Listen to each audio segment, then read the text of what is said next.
Hi and welcome to today's episode. I'm really excited to bring you this episode in between Christmas and New Year. I hope you're having a fantastic Christmas break and spending time with those who mean the most to you. If you are listening to it this week at the end of December 2022. Now, I decided when I first launched the podcast in October to do this episode in this week because it's that week where time just seems to get lost or stand still. You know, that weird time of the year often referred to as Twixmas or Crimbo Limbo. It's those few days after Boxing Day up to New Year's Eve where it's perfectly acceptable to keep the pyjamas on all day and binge watch Netflix or Christmas movies if that's what you want to do, or just lie in bed until 12 o'clock, whatever it might be. You know, the time when you can still eat your chocolates for breakfast if you fancy them, and you can crack open the wine at 12 o'clock because nobody's judging. So it's that perfect time to recharge your batteries, but it can feel really strange to do nothing when the rest of the year you're pretty much going at 100 miles an hour all of the time. So if you're feeling a little bit out of kilter and at a loss with what to do with yourself at the minute, then I've got just the thing for you. Now is the perfect time to reflect on your year and celebrate you. So yes, this episode is all about you. Now, I know the podcast is about tips to live healthy now, so stay with me on this one, because being your own cheerleader, your own supporter, is actually essential, not just now at the end of the year, but every single day of the year to help you feel strong and well. It's actually been scientifically proven that being kind to yourself is the single most important thing in changing your life. Supporting yourself and showing yourself compassion, acceptance, love, you know, all of those things are directly related to the level of happiness that you feel. Now, yes, being healthy includes things like what you eat, how much you move your body, having good sleep, but it also includes so much about mindset. And this is things like what we're talking about today, supporting and acknowledging yourself, how you feel, what you've achieved, and what this means to your overall life. So at this point in December, when the world slows down and you're either stuck eating the leftover turkey and roasties or focused on the celebrations of December the 31st and what sparkly outfit you're going to wear, I want you to take a pause and think about all that you've done, accomplished and brought to your life this year. Now, to do this, I love using my 4-step reward framework to make sure I'm building my self-belief, confidence and resilience. So I'm going to walk you through this 4-step process today in the podcast episode. And I'd really love you to take a pause and think about what the year has brought your way, good and not so good. The end of the year is a great point in our calendar to do this exercise. But it's something I'd love you to think about building into your life on a more regular basis. You can even do this every day. Think about what your day felt like, what you achieved, how did you show up, how intentional you were about taking steps towards your goals, what you're grateful for, what you want to do more or less of tomorrow. So go ahead, grab some mind space with a notebook and a pen to take stock of your past 12 months and get ready to reward yourself for a year well lived. Now, if you're not a journaling type with pen and paper, you can just grab a piece of paper, or you can do it digitally on a phone app or a laptop. But it is a really good thing to write down, and it has been proven that journaling with a pen in hand and writing down your thoughts and feelings has more impact than if you were to do it digitally. I do a bit of both myself. When I'm doing things like this, I tend to do it digitally, but I do have a journal that I keep on my desk and I use not daily but sporadically, and things like this are really good to do in a journal if you can really get that going as a habit. So you can do this exercise now as I'm talking. You can press pause when I ask the questions and take some time to think and write down your answers. Or you can listen straight through, think about it. Maybe you're out on a walk and you can just do a bit of reflecting as I'm talking into your ears. And you can always come back to it again, armed with your notepad, to get going in a little bit more detail when you have more time. So the first step in the reward process is to reflect. Think about your year and how much you've changed, achieved and enjoyed. And you can do that by asking yourself some of these questions. What was the biggest success for you in the year? How did this impact your life? Now, that's a really big question, and I love the question because it's so easy for us to just zoom through 365 days, get to the end and be so ready for a new year to come our way, and we feel as though it's an opportunity to break away from maybe some of the baggage we've been carrying in the past year. And we can easily forget how much we've done and what we've actually achieved. Because remember that our brains are primed to think of the negative first. So when we think back to the year, we're likely to go straight to the things that weren't so good. And it is life, isn't it? We're all going to have things that we've struggled with, and maybe you've had something really hard happen to you this year that's rocked how you felt and how you've been able to live. But I want you to really think about that one big success in your year and how that's impacted your life. And also to think whether it impacted the lives of others. Maybe that's your partner, your family, your friends. How did your year go versus what you set out to make it at the start of the year? And what's worked well for you this year and how did you feel about that? Okay, so you've got your big success, you're thinking about how it's impacted you, how it's impacted others. How did your year play out versus what you wanted it to be like at the start? And then what's worked in the year and how have you felt about that? Okay, because it's really important as well to try to carry forward the things that you have enjoyed and that have added value and made maybe things easier or more enjoyable, pleasurable and more successful. Is there anything you'd like to not repeat next year? And how can you leave this behind in 2022? It's really important to feel grateful for what you've achieved and learned, even the things that maybe didn't go as you wanted, or the hurdles that threw themselves into your path. It might be hard to think back onto some of these events, but try to focus on what the outcome is now, or if those things are still working themselves out, where is it you're going because of what's happening, and focus on what you want that outcome to be like. Now, the second step in the process is to review. Think about what you could do differently next year. So we've reflected, we've thought about what's happened and how we felt, but now it's time to think, what has happened this year and how can you make that better in 2023? So this is about really looking forward to take those learnings, those experiences, those values you've maybe built on the back of what's happened this year forward into 2023. Think of this like you were doing a book or a film review. So if you had to summarise the plot, what is it about? And how did the parts of the story really connect itself to that plot? Okay, so pick out 3 things that you're most proud of yourself for this year. And pick 3 things that if someone else were reviewing your 2022, what would they highlight as a teaser for your big story? Yeah, and that's a really good one to do, to look at it as a bit of a helicopter view from the outside as to what would somebody else highlight and make a trailer for your movie of 2022. And then the next step, the third one, is reset.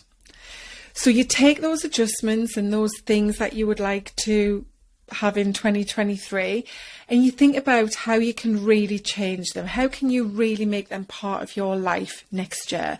So this reset isn't about wiping the slate clean and going for something completely different. This is about taking those learnings forward to have new opportunity, new potential. A new year is a shift from one day to the next, and that's all it is. We just, turn the calendar over, but it's it's just 24 hours later.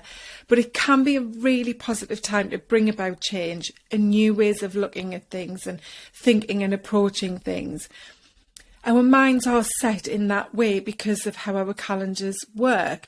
You know, that it's such a pivotal, I can't say the word, pivotal point in our calendar to really, you know, make this a point where we can get clear on how we want the next 12 months to be and how we're going to make that happen. So really take this view of how you want to make your 2023 a more successful and happy year for you. So, you know, it's really a great time to hit reset and press that button to start afresh. You can leave behind what's not serving or adding value to your life the way you want it to. And doing this now is a great time to get that clarity going, because next week we'll be back to the hustle and bustle of our normal lives and straight into, you know, January and everything that's going to bring. The fourth and final step is reward, and I love this step. This is the one I'm going to really emphasize to you on this episode, because it's now time to take everything you've recognized about your year and reward yourself for making it happen. It doesn't matter how big, how small, how difficult some of what your year has brought you, it still needs to be rewarded. You need to celebrate yourself. And this isn't about buying yourself something or having to do something significant, you know, giving yourself a tangible thing to show that reward. If you want to do that, that's absolutely fine. I'm not encouraging you to spend money here. This is an internal reward. Okay, it's cheering and celebrating you. Life can be hard and it can feel like you're striving and not moving forward. It's really easy to get caught up in a negative thought pattern and negative beliefs. You know, when we are so busy and we can feel the stress of everyday living and all of the noise around us, we can get really lost in that and we can forget the good things that are happening, the things that actually are bringing joy into our lives, that if we maybe paused and reflected on them would help us to feel happier. So when we do this process on a more regular basis, not just at the end of the year, we can really tap in to supporting ourselves and what that does to our overall well-being and happiness. So, you know, take this time to reflect on what's happened. Ask yourself questions like I've suggested about what you're most proud of yourself for, what others would highlight about your 2022 story, and then start to show yourself that you're worthy and build your self-belief, really bolster that belief and acceptance you have about yourself. You really need to treat yourself better to feel the happiness you're looking for and trying so hard to find. That's where the real happiness comes from. It's not from the things or even achieving the goal itself. It's from what we do on that journey towards the goal. It's how we feel when we realise what we're capable of and what we're offering, not just to ourselves, but to the lives of others around us. So you need to start cheering for yourself so you can enjoy your life now and build the life you want for the future. Because this way of being, these healthy habits I'm talking about, if you bring these into your life on a more regular basis, they are really going to help to build a more positive mindset. They can have a huge impact on your emotional well-being, which in turn helps your physical and mental well-being. The more optimism you can feel, the more positive the mindset you'll build. And when you start to feel like this, when you get stronger, it has a huge ripple effect onto the rest of how you take care of yourself. And the results and outcome of that is huge. That's what you want. That's what we're all looking for, to try to build that really strong, solid and positive well-being. So right now, in this special Twixmas period of the year, I want you to take time to give your mind and body what you need. And maybe this is resting, it's recovering, replenishing, restoring, re-energizing, revitalizing, rejuvenating, reviewing, rewarding, all the R's. I love how all of those words are so positive, and they're all about taking hold of yourself and supporting yourself in so many beautiful ways. So for me, 2022 has been a year of great change. It's been incredible and powerful in so many ways, but it has been challenging in lots of other ways. And when I did this exercise at the end of last year in 2021, I'd noted down that 2021 had brought about change, hope and opportunity. And when I read back what I'd written down last year, it felt pretty emotional and it felt nice, actually. I'm sure it needs a stronger word than nice, but reading those words of change, hope and opportunity just made me feel quite at ease with what I knew had happened last year and how I knew I wanted 2022 to be. And that when I've then done the exercise this year, that change has continued. And I want change to be a very big part of my 2023 goals and year story as well. So when I wrote down the things that I was proud of, I asked you a question earlier about 3 things you're proud of yourself for this year. When I did that exercise a couple of weeks ago, I was filled with a lot of really strong but positive emotions. I did actually feel so proud of myself when I reflected on those 3 things. And I want you to have that same feeling too when you reflect on your year. Because remember, whatever your year has been like, that you need to reflect on it all. You need to pull out those highs as well as the lows.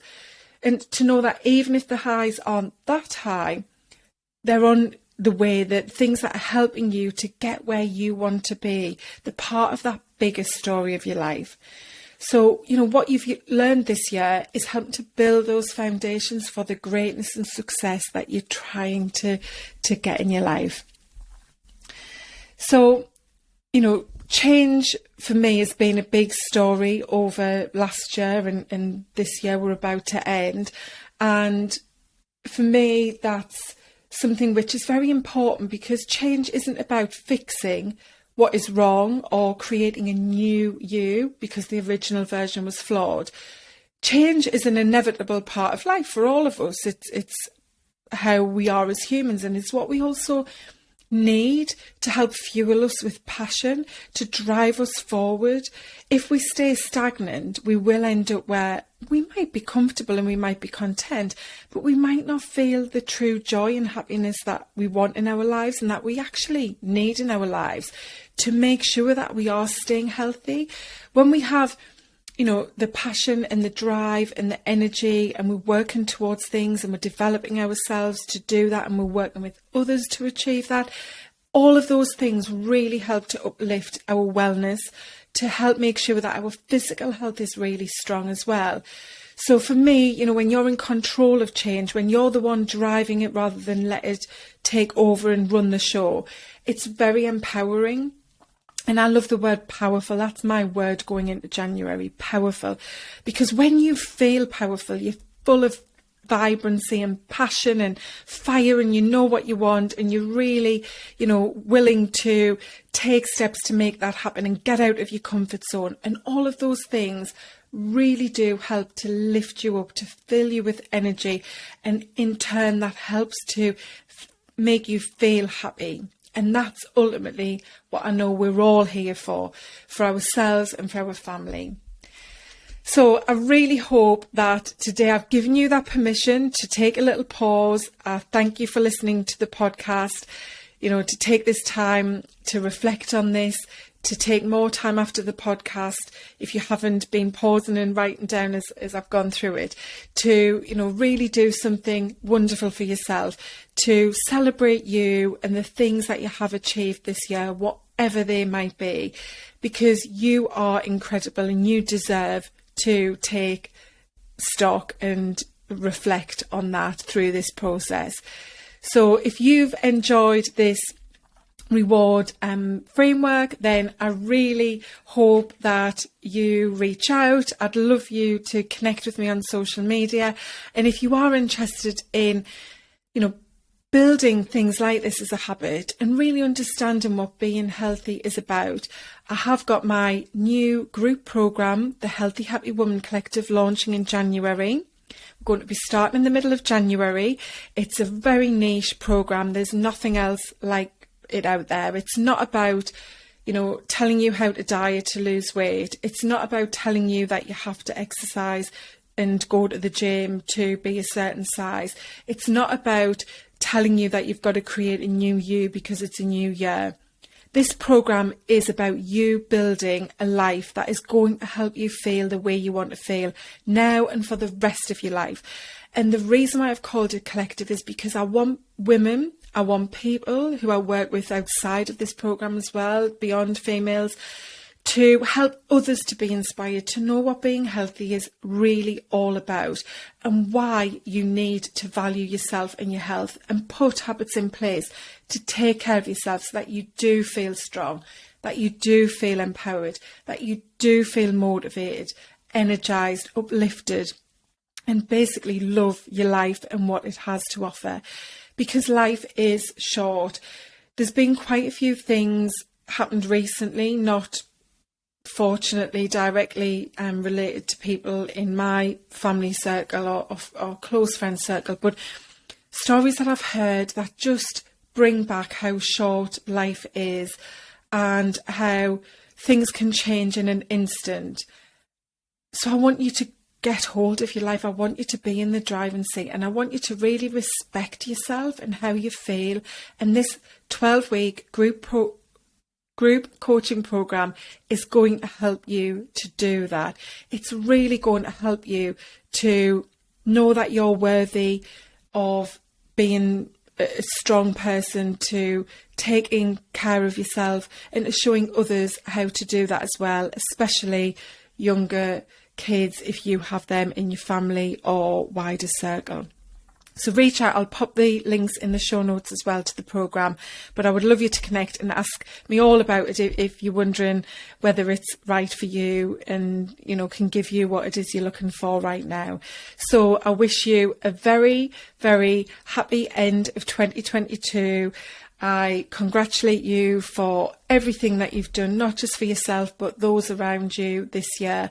And I look forward to chatting with you next week on the podcast in January 2023.